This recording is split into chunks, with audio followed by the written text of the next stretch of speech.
YouTubers, and welcome to another episode here on ESGNet as we're getting very close to the new season here of the Highland Scotties team here on ESGNet, as we're going to take a quick look here at or at least a preview of week 1 here in the college football here for Highland Scotties, as they're going to try to see if they can repeat to get themselves back to the national championship, which was something that was not really supposed to happen.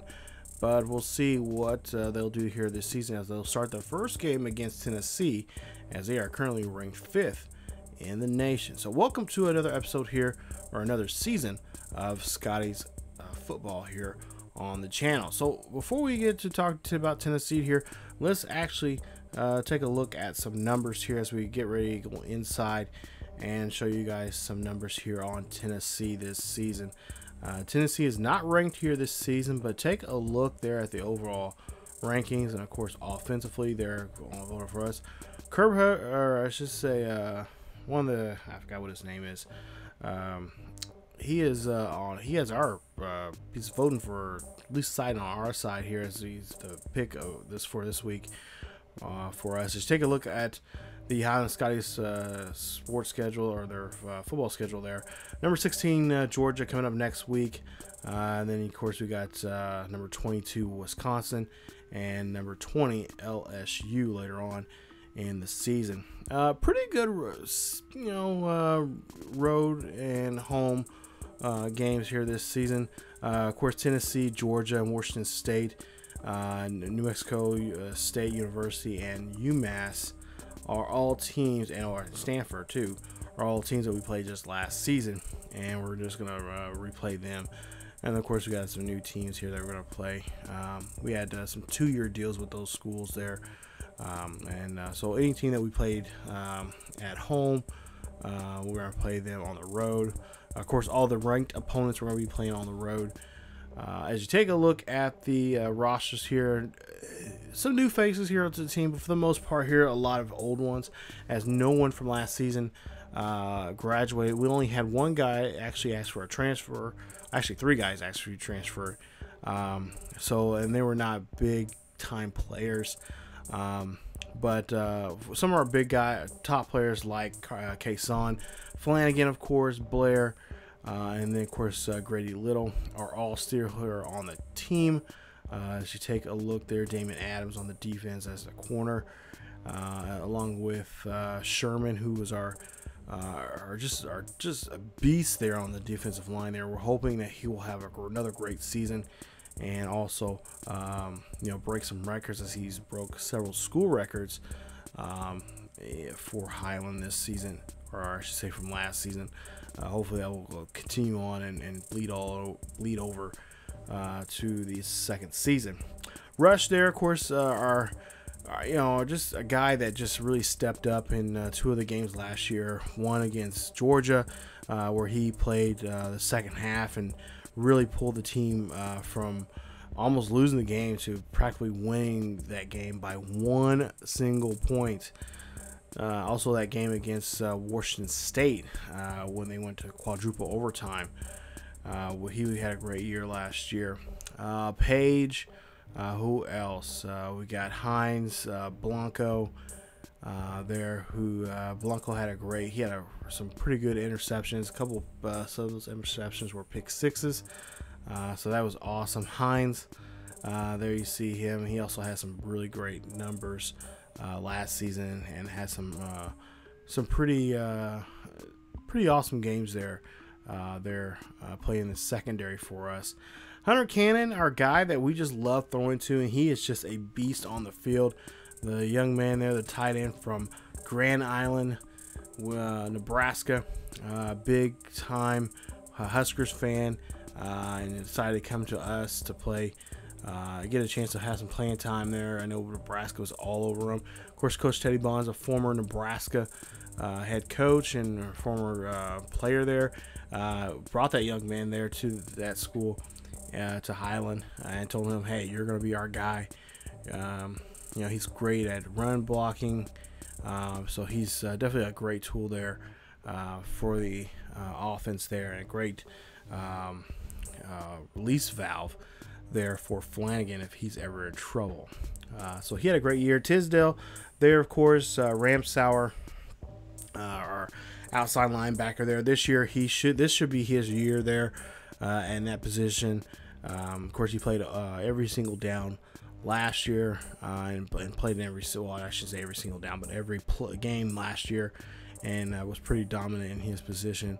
Came close to winning a couple awards, some off-season or some postseason awards there, but came up short. Tolbert, they're another tight end there that we're starting to work on here from La Vista, Nebraska there. Another young man that we're trying our best to get him ready and get him going there in the tight end position. And of course, you got several others that we have signed here. Got a couple freshmen that we are really excited about having, getting them ready and going for this upcoming season and get them acclimated to the system that Coach Teddy Bonds runs. So Tennessee, they'll be on the road here at Highland. There you see some of the other games there. You got some pretty good week one matchups, especially in the SEC.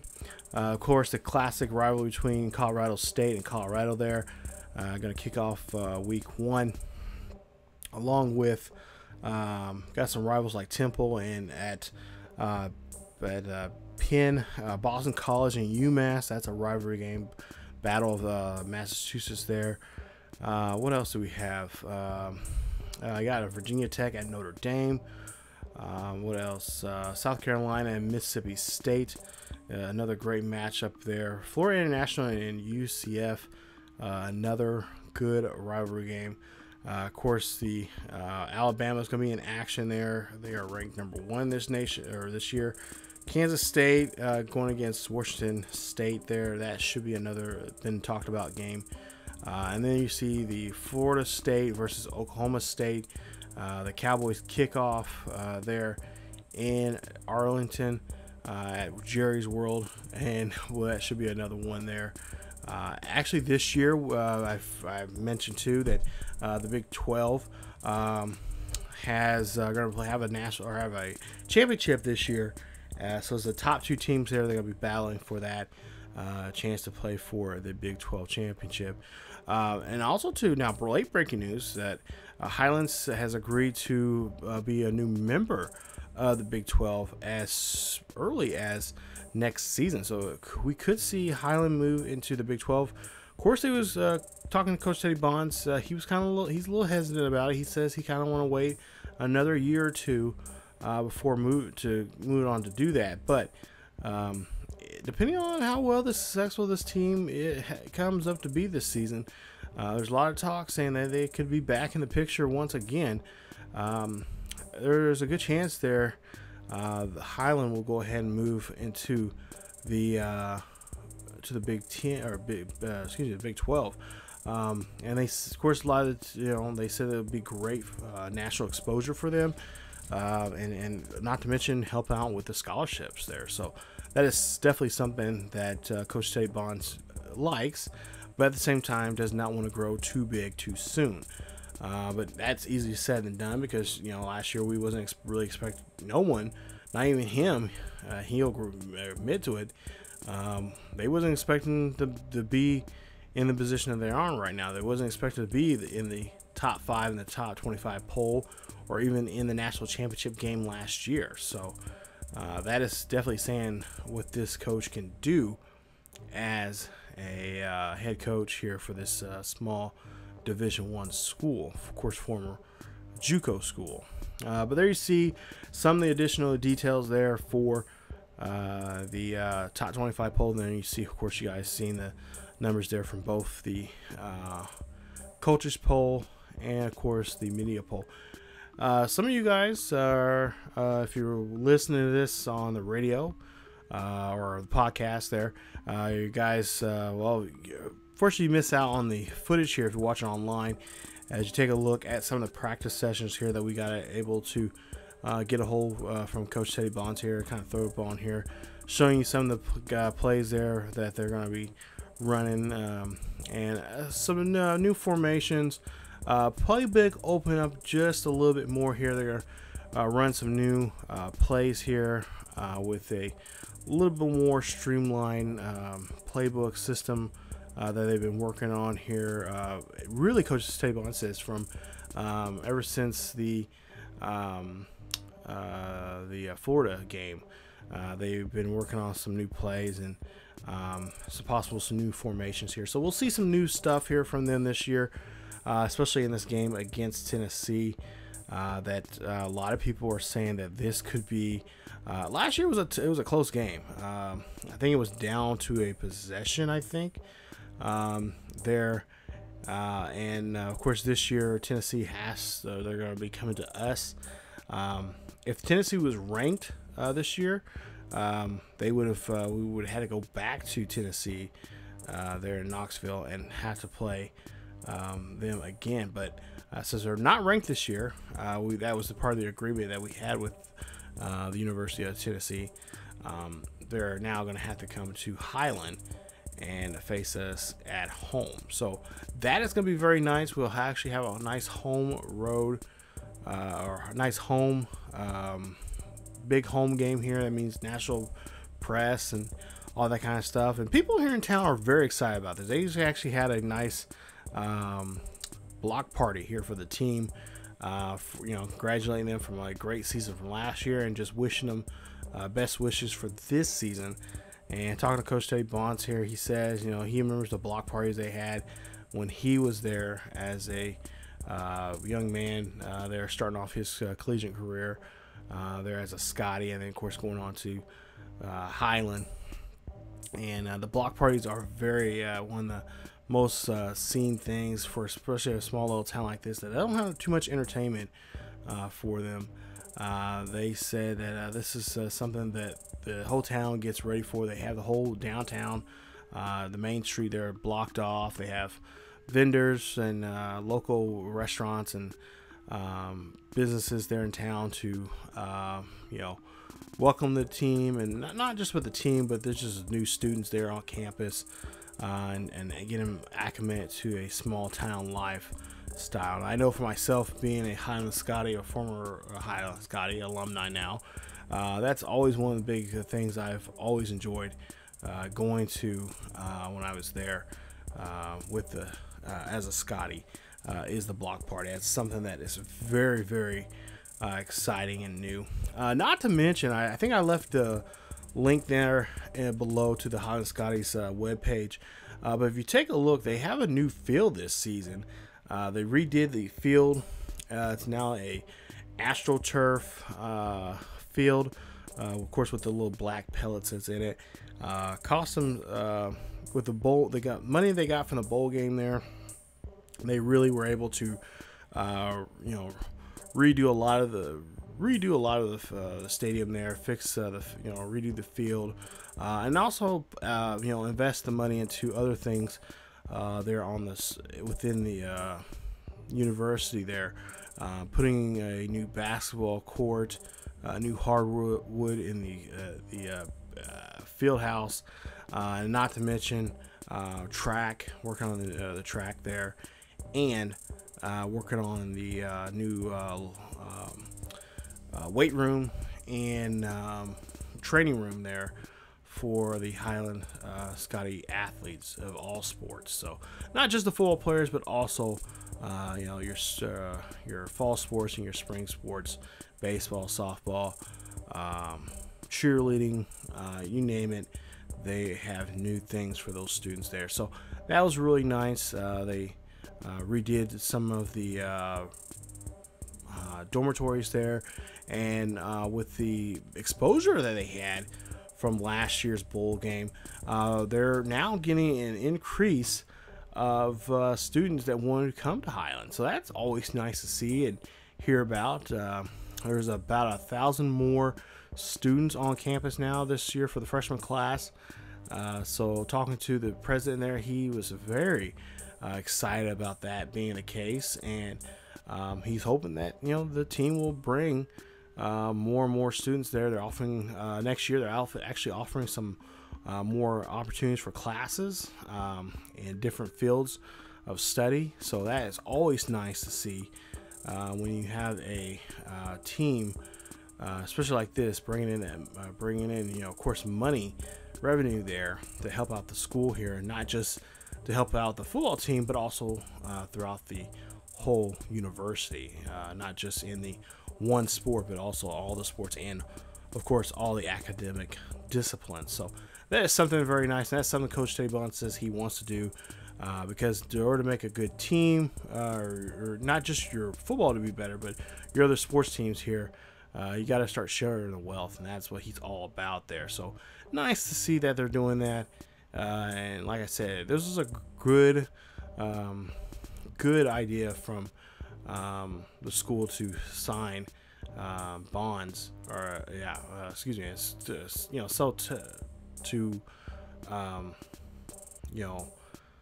get Teddy Bonds as the coach of this team, and just bringing some good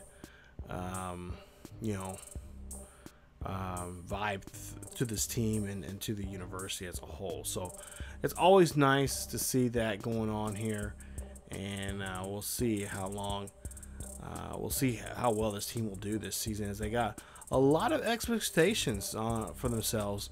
Coach Theo says, hey, we had a great year last year, did a great job, and wasn't expecting to do what they were capable of doing.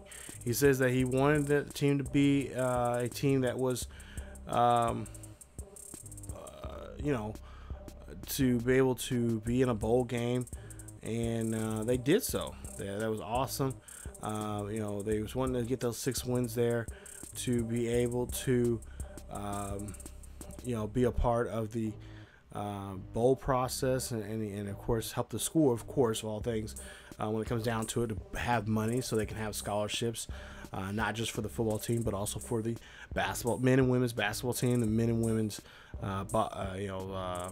soccer, and also for baseball, softball, cheerleading, and of course academic scholarships there to help out students that want to attend this university. So that was very that's something that Coach Theo wants to make this, first and foremost, they are students first, they are athletes second, and that's what Coach Theo is all about. Now I know that sounds a little cheesy, and I know that's picture perfect, but really truly that's what Coach Theo is all about. It's about these young men who come here to get an education first, and then if you get an education and also be able to play well on the field, having that the time management. I know Coach Theo has a lot of his players take a time management class to be able to budget their time and take their time, and taking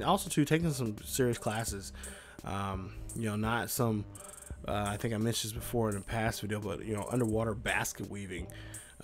He wants them to take their education seriously, because at the end of the day, the NFL will always be around, but not everyone gets into the NFL. As you see there, Flanagan, he may not be going to the NFL here if he keeps throwing those interceptions like that. But yeah, Coach Study Bond says, all the student athletes, especially his football team, need to be proactive in their college careers, and not just on the field, but also in the classroom. He makes sure that if you don't go to class, there's a good chance you will not play in that week's game. So that is something. Discipline-wise, he's all about discipline and making sure that you are held accountable for your actions on and off the field and in and out of the classroom. So he has some pretty high standards when it comes to graduating kids, young men from his with the football team. And he's a no nonsense kind of coach. I think I've told you guys that here several times. He's just not, regardless if it's on the field or in the classroom. If you're not doing what you're supposed to be doing, either way, there's a good chance that you will not be on his football team. So he's a guy that he is not going to take crap for anything. Hopefully, you guys were able to watch or see, or at least catch the video of us talking about the player was the special, the viewer recruitment special there I had on the channel. I'll leave a link in the eye somewhere up here with that. You guys can check that out. A lot of you guys had some really good. I think I had a little over 40 submissions, and there were some really good ones there. And I try to pick out the ones I really thought were just kind of just like, wow, these are really good players. I can visually see them. You guys, for the most part, did a great job of following the directions of what I was looking for. And not to mention just the backgrounds of these players and what they are capable of doing. I try to get into a little bit of information with them. I may some here do a feature here on the show of those players and talk about those individuals there, about their background of them. So if your player was on there and I didn't get really into it, I'm sorry. I lost I misplaced the file on my computer, but I recently just found it here a couple days ago on the players there and what their backgrounds are. So like I said, these players turn out, if we able to recruit these players to be on our team, that's the first step of them getting their own series here on the channel. And then, like I said, if they can get to I think it was a 95 or higher, I think that's why I kind of pretty much agreed, right, for the time being. Overall, by the time they get out, or leave here early or graduate from Highland, then we'll put them in their own series. Be a part of a little thing we can do here on the channel.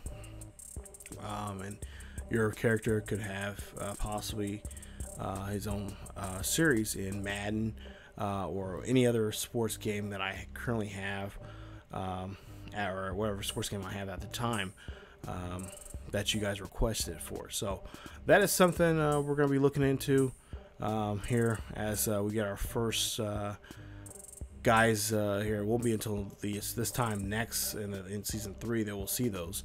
But there you take a look at our schedule, or the Tennessee schedule there. Take a look at the numbers here for Tennessee, as there you see the quarterback there from last year. As his numbers from last year, to 10 touchdowns with 10 interceptions, 1,378 yards there, 124 attempts with 270 attempts, and then completions there for him.